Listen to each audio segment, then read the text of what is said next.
አቡነ ዘርአቡሩክ ይላል። እኔ ደግሞ ኢትዮጵያ እንደዚሁ ገላቸውን ትንሽ አስተምር ነበርና እንዴ አቡነ ዘርአቡሩክ ገል እዚህ አለ ብዬ ስጮህ በደስታ በተመሳሳይ መልኩ አቶ አስፋውን ቤታቸውን ይጮሁ ነበር እያዩ ማለት ነው። ቀጥ ብዬ ቆምኩ ነው ያሉት አይደል እንዴ አቶ አስፋው? እውነት ነው። አጨብጭቡላቸው ለአቶ አስፋው። በእውነት በኩረት ጎሃን አቶ አስፋው ተገናኙኝ። ባክ የአቡነ ዘርአቡሩክን ገል ወደ ሀገሩ ወደ ቦታው ወደ ገዳሙ እንዲመለስ አድርጋሉኝ። እኔም በእውነት ከዩኒቨርሲቲው ኃላፊዎች ጋር በመነጋገር ከፕሮፌሰር ሞኒካ ብላንቸር ከቀሲስ ነጸረ ከሌሎችም የሥራ ኃላፊዎች ጋር በመነጋገር ዛሬ በደመቀ መልኩ የጻድቁ አባታችን ቅጂውን ዜና ገላቸውን ይዘን መተናል። በእውነት እግዚአብሔር የተመሰገነ ይሁን።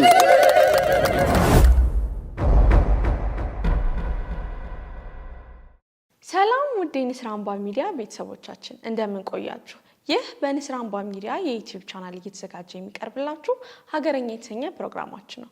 በዛሬው የሀገረኛ ፕሮግራማችን የአቡነ ዘርአቡሩክን የገድል መጽሐፍ ከአሜሪካ ያስመጡ ከዛም ደግሞ ወደ አቡነ ዘርአቡሩክ ገዳም እንዲገባ ያደረጉ ባህር ዳር ላይ ደግሞ ትልቅ ጋራጅ ከፍተው ወጣትና ህፃናት ልጆችን በማሰልጠን የጋራጅ ባለሙያ ያደረጉ ታላቅ አባት ጋር ነው የምንሄደው። ወደ እሳቸው ከመሄዳችን በፊት ጓደኞቻቸው፣ ጎረቤቶቻቸውና ዘመዶቻቸው ምን ይላሉ የሚለውን የምንመለከት ይሆናል። እስከ ፕሮግራማችን ፍጻሜ ድረስ አብራችሁን ቆዩ። እሺ፣ በቅድሚያ የበኩረ ምዕመናን አስፋው በላይን የምስክርነት ቃል ለመስጠት ፈቃደኛ ስለሆኑ ከልብ እናመሰግናለን። እሺ፣ እንተዋወቅ እስኪ ስሞቱ ማለበል። እኔ ኮሎኔል አለሙ መብራት እባላለሁ። እኔ ሲስተር አዲስ ዓለም ካሴ እባላለሁ። አዳም ወደመላው ጀንበር እባላለሁ። መልካም። እሺ፣ ኮሎኔል አለሙ መብራት በኩረ ምዕመናን አስፋው በላይ ምን አይነት ጎረቤትና ጓደኛ ናቸው ለእርሶ? አቶ አስፋው ከ30 ዓመት በላይ ነው የምንተዋወቀው። መኖሪያችንም በአንድ አካባቢ ነው፣ የሥራ ቦታችንም በአንድ አካባቢ ነው። ስለዚህ አንድ በከተማችን ውስጥ ትልቅ የሆነ ሊወዳደር የሚችል ጋራጅ አለው። ያንን ጋራጅ እየመራ ብዙ ዜጋዎችን የሥራ ዕድል ከፍቶ ሲያሰራ ነው በረጅም ጊዜ የማውቀው። አስፋው በላይ የእናቴ ትንሽ ወንድም ነው። ያው ሲገለጽ አጎቴ ነው። ግን አስፋው በላይ ከመጀመሪያ እኔ ሰው ማወቅ ከጀመርኩበት ጊዜ ጀምሮ እንደ ወላጅ አባቴ ነው። ወላጅ አባት ማለት ነው። የወለደ አባት ከሱ ከሚያደርገው በላይ ነው ለኔ የሚያደርግልኝ እና በጣም ባለውለታዬ። ሁለተኛ አባቴ፣ የመጀመሪያው አባቴ ነው ማለትም እችላለሁ። ያው አባት ከሚያደርገው በላይ አስፋው በላይ ለኔ ሲያደርግልኝ ኖር አሁንም እያደረገልኝ ያለ ነው። መልካም። እሺ፣ አቶ አዳሙ በኩረ ምዕመናን አስፋው በላይ ለእርሶ ምን አይነት ጓደኛ ናቸው? እሳቸው ጋራ ለረጅም ጊዜ ነው አብረን ጓደኝነት የምንለው። ያው ቤተሰብም ነን። ከቤተሰብ አንጻር ነው ጓደኛም የሆነው እንጂ ዝም ብሎ ጓደኛ አይደለም። እና እኔ ብዙ ጊዜ ነው የማውቃቸው። እንግዲህ ያለንበት ሁኔታ ግንኙነታችን በጣም ጥብቅ ያለ ነው። በእውነት ለመናገር በሆነውም ባልሆነውም በማንኛውም ነገር ሀሳብ ለሀሳብ እንለዋወጣለን፣ እንመካከላለን። ጓደኝነታችሁስ ምን ይመስላል? ጓደኝነታችን ምንድነው? ባይዘው ጓደኛ አይደለንም፣ ግን ሁልጊዜ አቶ አስፋውን እከታተላቸዋለሁ። ምንድነው አሁን ምናልባት እድሜያቸው መቶዎቹ ሊሆን ይችላል።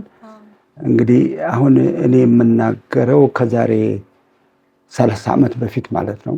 እንግዲህ ሰባዎቹ በነበረበት ጊዜ ይህንን ያህል ተቋም መስርቶ ከትምህርት ቤት ሳይሆን በአካባቢው ባህልና ወግ በገጠር ውስጥ አድጎ ይህንን ጋራጅ አቋቁሞ ይህን ቤተሰብ ማኔጅ ማድረግና ይህን ስራ በመስራቱ ሁሉ ጊዜ በቅርብ እከታተለዋለሁ። በቅርብ ስከታተለው ምንድነው የምትከታተለው? እኛስ ምንድነው የምንሰራው? ሌላው ወጣትስ ምንድነው የሚማረው ከሳቸው።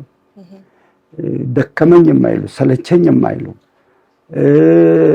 እረፍት የማያውቁ ኃላፊነት የሚሰማቸው ሰው በመሆኑ ሁልጊዜ እሳቸውን ከታተላቸዋለሁ። ከሳቸው ምን ወስደውልን ራሱን የቻለ ተፈጥሯዊ የሆነ ጥንካሬ ስላላቸው እሳቸውን የማያይ ከሳቸው ጋር የማይወዳጅ ከሳቸው ልምድ የማይወስድ ሰው መቼም አለሁ ማለት አስቸጋሪ ስለሆነ በዚህ ምክንያት ነው በቅርብ የምከታተላቸው።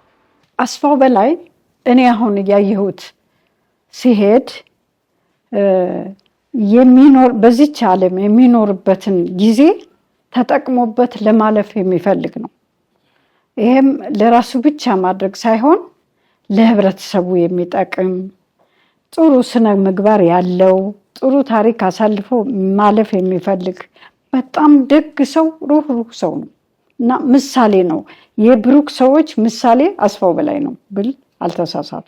እኔ በኩረ ምዕመናን አስፋው በላይን በእውነት ስመለከታቸው እኔ በጣም ነው የሚገርመኝ። አንደኛ የእድሜ ባለጸጋ ናቸው። በዚህ እድሜያቸው የሚያከናውኑትን ነገር በመመለከት ጊዜ እኔ በእውነት በጣም ነው የሚገርመኝ። አንደኛ የቤተሰብ አስተዳደር በእጅግ በጣም በስነ ምግባርና በግብረ ገብነት የሚመራ ቤተሰብ ያላቸው። ከዛም ተነስቶ እሳቸው ለግል ህይወታቸው ብቻ ሳይሆን የሚሰሩት ለዚህ ለስጋ አገልግሎት ብቻ ሳይሆን ለህይወታቸው ጭምር ነው። መንፈሳዊም ሆነ ዓለማዊ ኑሯቸውስ ምን ይመስላል? ይገርማል። የኦርቶዶክስ ሃይማኖት ተከታይ ናቸው። ከዚህ ትልቅ ጋራጅ ከመምራታቸውም ጋራጅ ደግሞ ሲባል በ2000 በ3000 ካሬ ሜትር ሁሉንም ያሟላ ጋራጅ ነው ያላቸው። ከዛ በመለስ ደግሞ የሚገርመው እኔ አሁን በሁለተኛ መጽሐፌም በሰፊው ገልጨዋለሁ። የሃይማኖት እምነታቸው በጣም ጠንካራ ነው። እንግዲህ በሳቸው እድሜ በሳቸው የአካዳሚ ሁኔታ ስታይ ከነ ዶክተር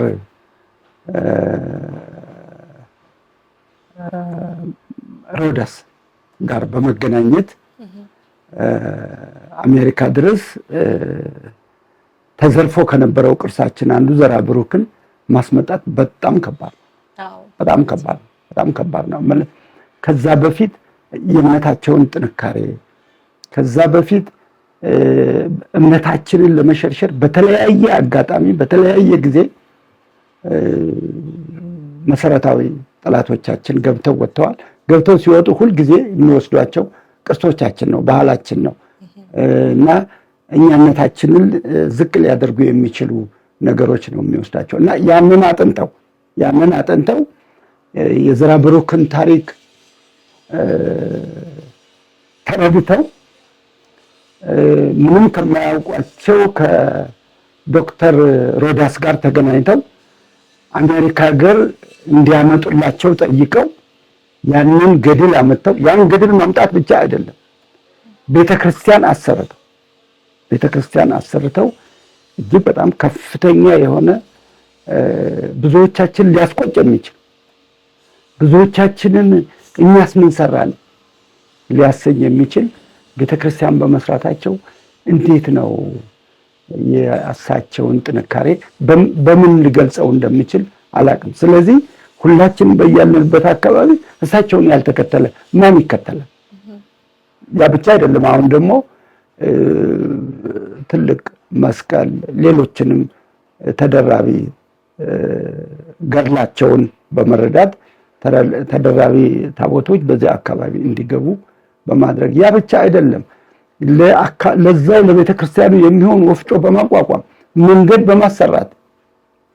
በማሰራት የጸበል ቦታዎችን እንዲዘጋጅ በማድረግ ዛሬ ዘመኑ ከፈጠራቸው ቤተክርስቲያኖች አንዱ አድርገው በማየታችን በጣም ብዙ እሳቸውን በግድ እንድንከተላቸውና አርአያቸውን እንድንወስድ ስለምንገደድ እኔም ደግሞ እሳቸውን ማወቅ ግድ ነው የሆነብኝ። በእኔ እድሜም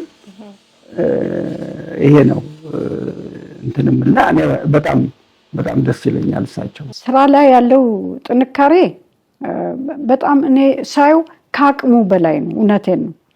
በጣም ሩህሩህ በቃ ለሰው መደረግ ያለበትን ነገር ማድረግ የሚፈልግ ለቤተሰቡ ደግሞ ያው ቤተሰብ ልትጠያየቅ የምትችይው ማህበር ሲኖር ነው።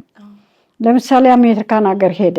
አሜሪካን ሀገር ያሉ ቤተሰቦችን አሰባስቦ ያው የሚወዳቸው ዘራብሩክ ታቦት አሉ። በሳቸው ስም በየወሩ እንዲገናኙ ማህበር አቋቁሞላቸው መጣና አሁን በተለያዩ ስቴት ውስጥ ያሉ ኢትዮጵያውያን ዘመዶቻችን ማለት ነው ጓደኞቻቸውም ሳይቀሩ የማህበሩ አባል ሆነው በ3 ወር አንድ ጊዜ ይገናኛሉ።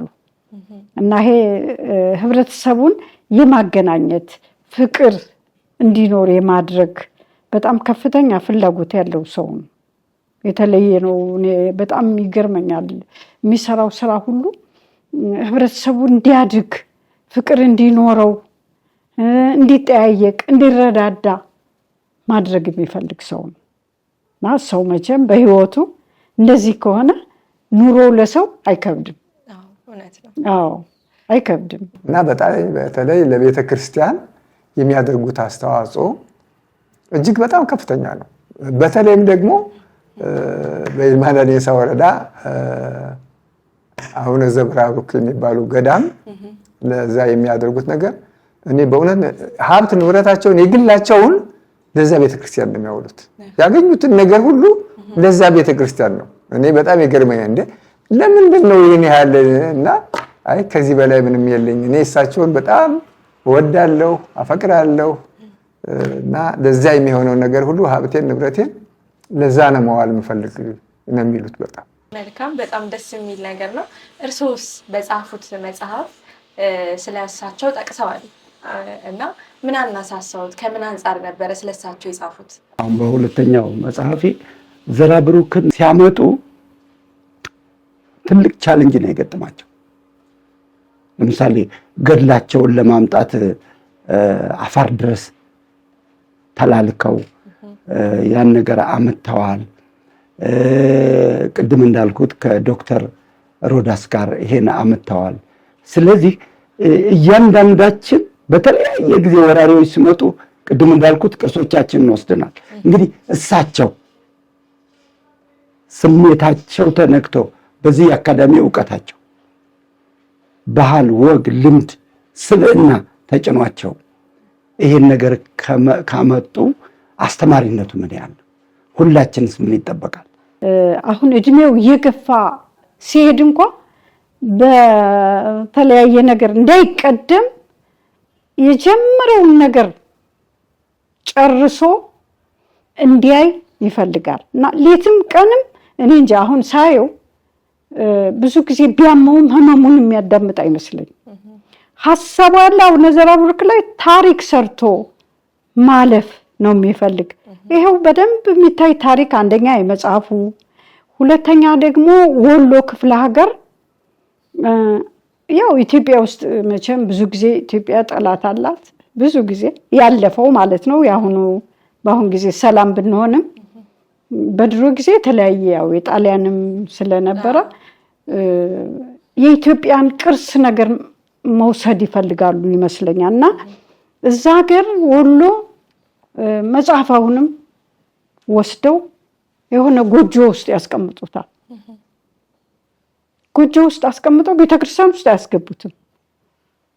ጎጆ ውስጥ አስቀምጠው ዝም ብለው ይዘውት ይኖራሉ። ከዚያ አንድ አባት ወደ ዘራብሩክ ይመጡና የአቡነ ዘራብሩክ መጽሐፍ እኮ እዚህ ሀገር አለ ይሉታል። እኔ በጣም ነው የሚሳካለት ያሰበው ነገር። እኔ በጣም ይገርመኛል። አሁንም ያንን መጽሐፍ አስመጥቶ አቡነ ዘራብሩክ ቤተክርስቲያን ውስጥ አስገብቶታል። ሁለተኛ መጽሐፍ ማለት ነው። ሌላ ሁለተኛ መጽሐፍ እና ሁሉ ነገር ለአቡነ ዘራብሩክ የሚያደርገው ገና አሁን ደግሞ መስቀል እንደገና ከአቡነ ዘራብሩክ ጋር ደግሞ አቡነ አብርሃምን አስፈቅዶ ታቦት የቅዱስ ሚካኤልን ታቦት ወደ አቡነ ዘራብሩክ ወስዶ ማስገባት ፈልጓል። አሁን የተሳካለት ይመስለኛል። እንዲያስገባ የተፈቀደለት መስሎኛል።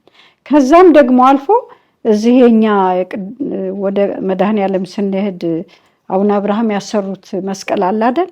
የዚህ አይነት አሁንም ወደ አቡነ ዘራብሩክ ቤተክርስቲያን አጠገብ ሊያስተክል መስቀሉን አሁን እየጨረሰ ነው። እንግዲህ በአጭር ጊዜ ውስጥ ያ መስቀል እዛ ቦታ ላይ የሚተከል ይመስለኛል። እና ሀሳብ ሁልጊዜ የሚሰራው ስራ ሁሉ በአሁኑ ሰዓት ስናየው ውጤታማ ነው። ፈጣሪም እየረዳው ነው። እኔ የበኩረ ምዕመን አስፋውን እውነት ጥንካሬ አንደኛ ቅድም ነገር እንደ እድሜ ባለጸጋነታቸው በሳቸው እድሜ ያሉ ሰዎች አሁን እውነት ለመናገር ቤተክርስቲያንም እንኳን መድረስ አይችሉም። በጣም የተዳከሙ ናቸው። በዛ እድሜ ባለጸጋ ናቸው። እሳቸው አሁን እድሜያቸው ምንም ቢደብቁትም ወደ 90 በላይ ወደ 100 የተጠጉ ናቸው እና በዚያ ደረጃ ትክክል ነው። በዚያ ደረጃ እኔ በእውነት በጣም ይገርመኛል። ምንሽ ሁሉ ጊዜ የሚያስቡት ነገር እኔ በጣም አዲስ ነገር ነው የሚፈጥሩት። አዲስ ነገር ነው የሚያስቡት። ዛሬ ያሰቡትን ነገር ነገ በሌላ በተሻለ አቅደው አስበው የሚያመጡ ነገር እኔ በጣም ያስገርመኛል እና ጥንካሬያቸው ይሄ ነው ሊባል የሚችል አይደለም። በእውነት ማንም ጓደኛ የላቸውም። በእሳቸው ደረጃ እኔ እስካሁን ብዙ ሰው አይቻለሁ። እኔ እሳቸውን በኩረ ምዕመን አስፋውን የሚተካ ወይም እሳቸውን የሚወዳደር ሰው አላየሁም። ለሀብታቸው የማይሳሱ፣ ለገንዘባቸው የማይሳሱ፣ ንብረታቸው ሀብታቸው ለቤተክርስቲያን ለድሃ ለሰው እንዲሆን የሚመኙ ሰው ናቸው እና በጣም ነው በእውነት እኔ ምንም ለሰለሳቸው መናገር በጣም ይሄ ነው ሌላው የሚችል አይደለም። እኔ የምፈራው ብዙን ጊዜ ያመውና ህመሙን አያዳምጥም የመታከምም ጊዜ አይሰጠውም ብዬ ፈራለሁ እንጂ ሁሉ ነገር ይስተካከልለታል። ለቤተሰቡም ሆነ ለሀገሩ ሰው ለሚያውቀው ሰው በላይ ለሚያውቅ ሰው ትልቅ ቅርስ ትልቅ አዋቂ ሰው ስነ ምግባሩም በዛው ልክ ነው። ሰው መውደዱም የተለየ ጥሩ ባህሪ ያለው ሰው ነው። ፈጣሪ ይጠብቅልን። አሜን። አንዳንድ ጊዜ እንዴ ለምን ጊዜህን ለራስህ አድርግ እንጂ ለምን ነው ሁሉ ጊዜ ለቤተክርስቲያን ለሰው ለምንድን ነው ጊዜህን መታሳለፍ? እና በፍጹም ይሄንን የማያምንበት የማይቀበለው ነው። እኔ ይገርመኛል እንደው አንዳንድ ጊዜ እንዴ ሰው እኮ እንደው ለሚያደርገው እንኳን ቢኖር ለራሱም እየቆጠበ ነው እንጂ የራሱን ገንዘብ እሱ ከኪሱ አንድ ቀን ሳንቲም ኑሮት ለዚያ ቤተክርስቲያን ያለውን በሙሉ አውጥቶ ቢጨርስ ደስ ይለዋል። እና ጥሩ ነው። አሁንም ቤተክርስቲያን ገዳሙ ተጨማሪ ቤተ ታቦት ለማስገባት ማስፈቀዶ ያንም አሁን ለማስገባት በዝግጅት ላይ ነው፣ በጉዞ ላይ ነው። ይህም ያደርገዋል ብዬ አምናለሁ። ይሳካል እና በጣም የበኩረ ምዕመን አስፋው በላይ ምንም ጓደኛም ወደርም የሌላቸው ሰው ለሀብታቸው የማይሳሱ ለሰው የሚያዝኑ ለሃይማኖታዊ እንትናቸው ያላቸው ጥንካሬ ከዚህ መለስ ነው የማይባል እና በጣም ነው እሳቸውን ያው የተሳካ ስራቸው የተሳካ ሆኖ እንዲያጠናቅቁ እመኝላቸዋለሁ። ብዙ ስራ ሰው በህይወቱ ያለ ይሰራል። ያ ሰው የሰራውን ስራ ደግሞ እንደዚህ የእናንተም ስራ እኮ በጣም ጥሩ ነው። አሁን ወጣቱ በጣም ጥሩ እያደረገ ነው። ይሄ ለሌላም ሰው እኮ ነው። አሁን ይሄ የሚነገረው ሁሉ ሌላም ቦታ ተጠይቆ ይሆናል። ያ ሁሉ ያስፋው በላይና የቤተሰቡ ብቻ አይደለም። ለሌላው ሰው እኔም እኮ እንዲህ ባደርግ ለዚህ ይታወቅልኛል የሚል ስለሆነ የምትሰሩት ስራ ሁሉ በዚሁ ቀጥሉ። በጣም ደስ የሚል ነው። እውነት የባህር ዳር ወጣት እኔ በጣም ጥሩ ነው። ነገራችሁ ሁሉ ደስ ይላል። እግዚአብሔር ይርዳችሁ፣ ሀሳባችሁ ይሟላል። አሜን አሜን። በጣም እናመሰግናለን፣ ከልብ እናመሰግናለን ሲስተር። እግዚአብሔር ያክብርልን። ፈቃደኛ ስለሆኑ ከልብ እናመሰግናለን። በጣም ደስ ይላል። በጣም እናመሰግናለን። እኛም እግዚአብሔር ያክብርልን። እሺ ቴንክ ዩ ጋሽ። ውድ የንስር አምባ ሚዲያ ቤተሰቦቻችን ፕሮግራማችንን የተከታተላችሁትን ይመስል ነበረ። ስለ በኩረ ምዕመናን አስፋው በላይ ጓደኞቻቸው፣ ቤተሰቦቻቸውና ዘመዶቻቸው ያሉትን ተከታትለናል። ቀጣይ ሳምንት እሳቸው ጋር የሚኖረን ቆይታ የምናስመለክታችሁ ይሆናል። እስከ ሳምንት፣ መልካም ሳምንት።